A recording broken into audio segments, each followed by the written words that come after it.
ఇంతకు ముందు హౌసీ ఆడేటప్పుడు ఒక పాప హెయిర్ బ్యాండ్ తో బ్లాక్ టాప్ దేవుడిని అలా ప్రే చేస్తుంది, విన్ అవ్వాలి నేను అని ప్రే చేస్తుంది. ఆ పాప ఒక్కసారి రావాలి. క్యూట్ గా అనిపించింది. సో ఏ టైంలో అయినా కష్టం వచ్చినప్పుడు, ఏదైనా ఒక సమస్య కానీ ఏదైనా వచ్చినప్పుడు భగవంతుడు ఉన్నాడని నమ్మితేనే మనం అలా చేస్తాం. సో ఆ నమ్మకం నెక్స్ట్ జనరేషన్కి ఉందంటే వాళ్ళ పేరెంట్స్ నిజంగా వాళ్ళకి క్లాస్ కొట్టారు.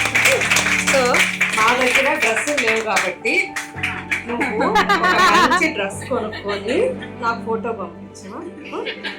నేను కూడా నువ్వు పంపిస్తావని నేను హనుమంతుడికి అడుగుతాను, ఈ పాప నాకు ఫోటో పంపాలి అని అడుగుతాను. ఓకేనా? నేను ఇలా ఇస్తున్నందుకు ఏమనుకోకు, ఇది నాకు చాలా నచ్చింది. అనుకోని వయసు కాదు, మీరు ఎంత ఇచ్చారో కూడా తెలియదు. సో 2000 రూపీస్ క్యాష్ ప్రైజ్ ఇచ్చారు, కొంచెం గట్టిగా క్లాప్ చేయండి.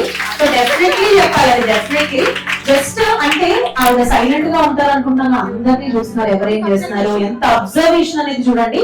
సో ఆవిడ మనసుకి కొంచెం గట్టిగా క్లాప్ చేద్దాం. చిన్నపిల్లలు కూడా ఎంత చక్కగా, అంటే తనకి సెట్ అయ్యే కాస్ట్యూమ్ ఇక్కడ లేదు కాబట్టి, ఆ సైజెస్ ఆ డ్రెస్సెస్ మా దగ్గర అవైలబిలిటీ లేదు కాబట్టి ప్రేమతో నీకు వండర్ఫుల్ గిఫ్ట్ ఇచ్చారు. Say thank you.